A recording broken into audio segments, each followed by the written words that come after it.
Welcome, everybody. Welcome to the Legendarium podcast. I am Craig, your host, here with a very interesting episode. This is going to be different from a lot of the stuff that we've done recently, but it's going to be very fun, I think, because it's a little bit of a peek behind the curtain of something that we as readers don't often get to look at, and that is the marketing side of publishing.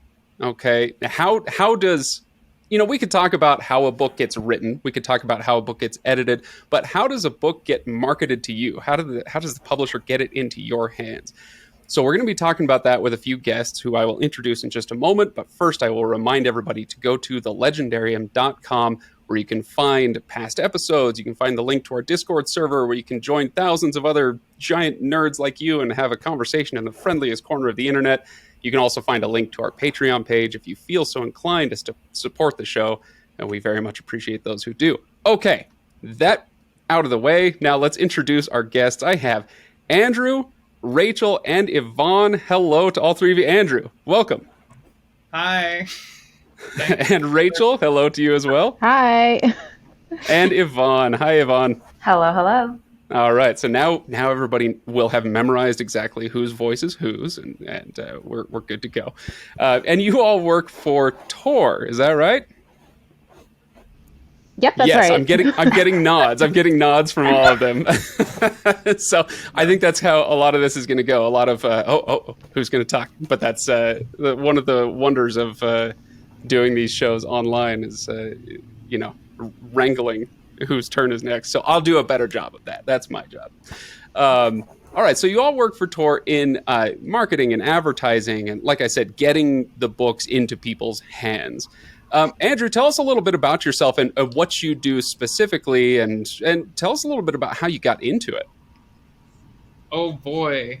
I do a mix of digital and title marketing. So what that means is, on one hand, it's the more traditional. I have authors that are under my marketing purview, and I'll figure out how to market to consumers and let them know about this awesome book they should read, as well as market to tradespeople, which are mostly booksellers and librarians, sort of letting them know, what we have that's new so that they can talk about it with their patrons and consumers. And then on the digital end, Rachel can talk more about that. I run our Tumblr, which is imprint agnostic, so I post about all of Tor books, but Tor is very large and there's lots of different sort of divisions that we'll get into a little bit more. What I do day to day is I assist Rachel with a lot of things. We'll run a ton of sweepstakes on our social media channels every month, so I get the rules done and sent to legal for that, as well as reach out to winners. I run our blog, so I'll curate content and do things for that, as well as just things that are fun. happening every day. One of the things that people don't necessarily know about is how difficult it can be to hold a sweepstakes or some kind of contest like that, where it has to go through so many different channels at a company. Yeah, you got to get it approved by legal, and somebody has to approve the money side of it, and especially that compliance, that legal side of it is, it's annoying. So hats off to you for being able to do that day in and day out. That is tough. That's tougher work than people would realize. Rachel, sounds like you work pretty closely with Andrew. What do you do? So I do a similar divided role in digital marketing and traditional title marketing. I run all of the Tor Book social media sites with the exception of Tumblr. So I do Twitter, Facebook, and Instagram for just Tor Books. We do have several imprints under Tor Publishing Group, but I run the accounts for Tor Books, which is kind of like what we call Tor Prime, the biggest main one. And then I also do title marketing as well for specific books, doing more of ad plans and traditional marketing for that. Yeah. If anybody's writing a sci-fi book out there and they need to name a planet, Tor Prime sounds like a pretty good one. I think it's a good one. That's what we sometimes are Tor Prime, so we know which one we're talking about with all the TPG imprints. That might Yeah. be one of the few iterations of Tor that we haven't actually yet officially. Sanctioned as an imprint. Tor Prime. That's Tor that's Prime pretty great. dropping soon after Bramble. Oh, there you go. There you go. And Yvonne, you're a little bit different from what these guys do. Tell us a little bit about yourself. Yeah, I'm over in the ad promo department. Ad promo is short for advertising and promotions. So we help the marketing department book a lot of ad campaigns. We're kind of more on the project management and like logistics side of things. So I'm not really writing copy for ads, but I am kicking the emails through approvals. And then I also do a lot of research for our promo items because we'll come up with promotional items for our pre-order campaigns. Sometimes we'll give away with the pre-order of the book, we'll just send you a free enamel pin or stickers. And I help do a lot of the research into these vendors and items to figure out, what's feasible for us, and also what's good for us. So all three of you have to have a pretty firm grasp, or a finger on the pulse of both sides. What the publisher needs, but also what the readers are going to respond to, or the vendors, or whoever it is that you're reaching out to. Which side of it comes more naturally? It's like, oh, it's easy to talk to. It's easy for me to understand what the readers are going to respond to, or what people on social media are going to respond to. But it's tough to to really dig into things with the vendors, or with the authors themselves, or whoever. Or maybe it's the other way around. I don't know. Tell me a little bit about that side of it, Andrew. What's the easiest part and what's the hardest part of your job, basically? I think definitely nothing stresses me out so much as like social media often. Which it's fun too, but it's kind of like you're in a little boat and there's shadows moving underneath you, and it's your job to fish, but you don't want to catch their attention because they're big and scary. So that it's very fun, and it's a blast to engage, but that's something that I think is approached with more care as far as booksellers and librarians, and reaching out to vendors and tradespeople. I think maybe the most important thing that I've found has just been access. A lot of time, booksellers are invested in books, and they want to know more about books. They want to connect. It just can be very hard looking in from the outside to see how to do that. So a lot of, I think, our job as marketers is to sort of find ways to connect with these booksellers and librarians, and sort of, build correspondence and yeah. Before I worked in digital, I actually worked in school and library marketing, which was really cool because in that role, I was the point of contact for librarians if they were reaching out to us for any reason. So I spent a lot of time not really face to facing because email, but during that time I got to talk and build relationships with a lot of librarians who are really really cool, and they all want to be involved. So. Right. Yeah. So they're easy to kind of figure out, to talk to, and to start those conversations. Once a conversation is rolling, that's the easy part. But often just building that bridge in the first place can be difficult, especially there's a bazillion libraries. There should always be more, but there's a lot of them, and there's a lot of bookstores too. And how do you get in contact with all of them? All right, quick straw poll with the three of you. Do you consider yourself introverted or extroverted? With all of this, trying to reach out to people and build those relationships, and dare I say it, networking. Is that an easy thing, or is that a tough thing? Straw poll, yay or nay? Rachel, introvert, extrovert? Difficult? I am very extroverted, so I don't know if easy is the right word, but I enjoy it more because I'm very extroverted and like talking to people, which probably also helps running the social media accounts. There you go. What about you, Yvonne?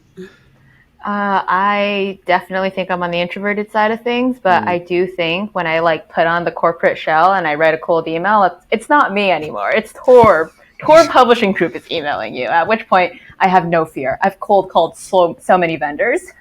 I'm really looking forward to the comic book where you're Yvonne by day, but by night you don the costume, or maybe it's the other way around. By day you're sending out these incredible emails, right? What about you, Andrew? Oh, I'm an extrovert, but sometimes that kind of translates imperfectly into email, where it's like, I want to socialize, but I have to type a thing and say best, and that's Yeah. So, okay, I totally got sidetracked by this. I was just so interested in the idea of, it's something that people may not consider that, marketing is in many ways a sales job. You're trying to sell this book to people directly, or to librarians, or to whoever. And sales, it's not necessary to be extroverted, but it sometimes can help depending on what your exact role is. Rachel, I wanted to ask you a question based on what Andrew was talking about. There is how should I put this? Do you have a sense that marketing books has changed in 2023 versus 1993 or 83 or something, where I can imagine, or at least it seems to make sense in my head, that marketing directly to the readers is easier, more necessary now than going through, booksellers and libraries and schools and all of that, where that's still important. But we have social media now. We can actually reach directly into people's email inboxes or what have you. It seems to make sense in my head, but is that right? Has the balance tipped toward talking to people individually to market these books, or is it still largely about reaching larger audiences through those kind of gatekeepers, the librarians and whatnot? I mean, honestly, I think all of those aspects are still like very important. I think with social media, it's just become a little bit a bit harder and a little bit more uneven, because I feel like there's now a lot more pressure on the author themselves to be chronically online and to be like pitching their own book and doing the legwork and putting themselves out there publicly in a way that I don't think was normal like 20 or 30 years ago. Which for authors who like to do that, I think it's a really fun opportunity, but I don't think it's maybe necessarily like fair that that's on them. Because I know like as the one running Tour Social, like we do the best that we can to be promoting every single book on social media, making sure every book like shines and has its moment. But for the author, it's obviously more personal. Like they are the one book that they're doing, and I have maybe like 80 to 100 in a year that I'm supposed to be pushing. So I think it's just made it a bit, the focus different. Like all those aspects are still very important, but it feels like a lot more pressure digitally because you can reach readers directly. And if you are having those viral moments, it really can like move the needle. Like for instance, I don't know if you saw the whole viral moment with "This Is How You Lose the Time War," which Max Gladstone is one of our authors. But that viral moment, which I know Andrew has very strong feelings about, if that really tipped the scale, that made that book is what, 3 years old, 4 years old. Tell us a little bit about it. Because people may not know about the viral moment, so let's hear it. That was a viral moment where I think it was like a Trigun anime account just tweeted out like, "This is how you lose a time war. Like, read it. Just read it. It's amazing. It's like a 4-hour audiobook, like so short. You should just go read it." And it went viral. It got something like 3 million. I forget what it was. It was like over 100,000 likes, like millions of metrics. It shot that book up to the New York Times bestseller list, even though the book is 3 or 4 years old. Wow. It really it was one of those like really organic viral moments that I don't think anyone can really replicate or explain. Although I'm like, where's my like Sailor Moon anime account to make one of my books go insanely viral? But it's things like that that really do move the needle. Like that changed the trajectory of that book in a really extreme way, like way past on sale date, which is very unusual. And I was telling you guys before we started recording that I do content marketing, and I have some idea of some of the things that you guys go through.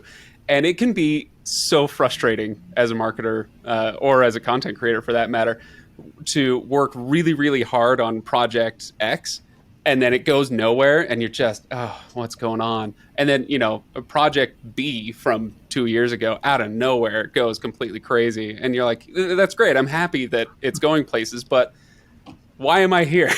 Yeah. I've had YouTube videos that take off like that. It's been up for 2 years and nobody cared, and then finally somebody cared, the right person cared, and now it's got 100,000 views or whatever, and you never know when stuff like that is going to happen. Does that frustrate you, Rachel?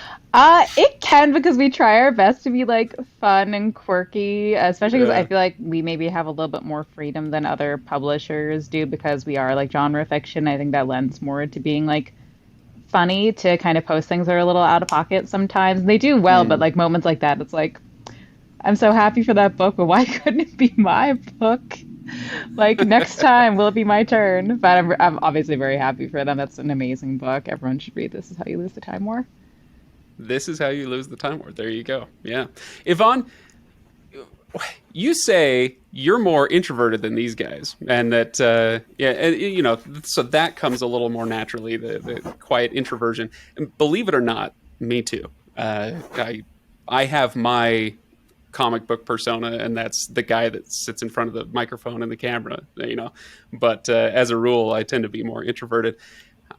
What's your favorite aspect of your job that really plays into your strengths? How do you use your superpowers basically to get books moving? I feel like the reason why I'm in my job is because I never actually want to talk to an author, and I never have to in ad promo. Just podcasters. Yeah. Let me see. That's a good question. I think probably one of my favorite parts about being in my position is I kind of have my fingers in everything. Like, I mean, we work most closely with marketing, but I'll be talking to publicity one day. I sent like 3 emails to editorial this morning. Production is going to come knocking on my door this afternoon, probably. So I kind of get to see a bit of everything. And because I do, I get to like hurry things along if necessary. This has nothing to do with introversion. I think this is more to do with like a God complex of like, I like to have a bit of control on everything. I just want to know what's going on, especially because we do a lot with workflows in ad promo, where it's like, what are we doing? How can it be better? And the more you know about how the entire like industry hinges together, the more unnecessary weight you can cut out. Interesting. Okay. Mm-hmm. All right. We're going to make sure that no Tor managers or executives listen to this. And I want to ask you if you could change anything about the way all of this works. And knowing, as you say, you've got your fingers in all the pies and all that. And knowing what you do, is there some change you would make to the way that these books are advertised or marketed? It's hard to do like a one size fits all kind of thing. But I think behind the scenes, I don't know if I change it for like public facing. I think because each book it's its own special baby and we all love them equally. But on the back end of things, I just think that we could fix things with like one more spreadsheet, just one master spreadsheet that has all the answers to every question you may ever have. Don't expect me to make it. I just want one. Oh yeah, no, absolutely not. Who wants to make another spreadsheet? No, that's so the. Okay, all right. So that's more of an internal note. You like more organization for how you guys are dealing with all these books. I'm only laughing so hard because I break out in hives. I'm allergic to spreadsheets. I don't get them. They don't get me. We just don't get along very well. I've tried. I will build something in Google with the Google Word, like Microsoft Word, before I'll use a spreadsheet. So I would die without spreadsheets, and I'm afraid of Microsoft Word. Which is really funny because the publishing industry runs on Microsoft Word. We can't get anything done without it. That is not my corner. You got your finger in everything, but I haven't had open Word in years. That's not true. All manuscripts are transmitted in Word. All manuscripts are transmitted in Word, and it's the bane of some people's existence, but not mine. Yeah, I haven't used Microsoft Word in years. I just use whatever the Google Suite version is. Docs, that's what it's called, Google Docs. Because I'm basic, okay, guys? I'm basic. So Just leave me alone. All right, so I've got a question for you. One of the things that that mega fan readers enjoy so much is conventions. Do you guys get to deal with those, go to them, promote them, or is that like Yvonne, I don't want to see all these people, just leave it over there. I never want to go to a convention. What are you guys' experiences with that and interfacing directly with readers? So I can take that one because my previous job, actually, I used to run our booth at conventions. I worked for a manga publisher. So conventions used to be a huge part of my job. It's not quite as much anymore, especially because I started in January 2020. So COVID took conventions out for quite a while. But I did go to San Diego Comic-Con with Tor for the first time last year. And I think it's so much fun to be able to see readers and be able to see like people who are really passionate about the books and also to meet the authors. We had a lot of authors are able to come and like be on panels and be at booths and like hand sell books and sign our stock and everything like that. So I think it's really important to go and be able to connect with fans and give authors the opportunity to connect with their fans. Yeah. Andrew, what about you? So I actually, in my previous job role of a school and library, went to a lot of like, not consumer-facing conventions, but like teacher and librarian conventions, which was a lot of fun. It was like a lot of work because it's like, it's like a 15-hour day. You show up and then you are running the booth. That might be an exaggeration. I can't do math without a spreadsheet. But it was also like really fun because, teachers and librarians would come through and you get to talk about all the things that we have. And often they would, come with like questions. Like I'm trying to build out my class library to focus on like these themes that I also have like lessons coinciding with what's a good book for my like summer library program, stuff like that. And it's really fun. Yeah. Yvonne, are you as allergic to conventions as I am to spreadsheets? Funny enough, I actually went to my first convention last year, New York Comic Con, and it was fun in limited doses. But I feel like what I'm usually in charge of is wrangling all the free stuff we end up giving away at conventions. So any of those fun little button pins, the advanced reader copy drops, a lot of it's up to me. So you're the person that everybody wants to know at the con, right? So you got the bag behind the counter, like with all the stuff. I have several bags even. Nice. Now, to Andrew's point, I remember last year went to somebody you guys are all a name you're all familiar with. Brandon Sanderson's got his convention out here in Salt Lake City, where I'm close by Salt Lake City. And so we did a booth at his convention. Like, hey, yeah, let's promote the podcast. We'll talk to some people. And Andrew, to your point, we set up our booth. They opened the doors, and I didn't get to sit down or stop talking until about 10 o'clock that night. It was just madness. Don't you just feel alive? I felt alive for a while, and then I wanted to die. But it's I don't know. I enjoy them, and I think it is nice for the readers, like you say, it's good for you as marketers, but it's nice for the readers as well to actually have a conversation with the author. Nobody's going to be more committed to their book or passionate about their book or better able to explain what it is. Well, okay, maybe sometimes that's not always the case.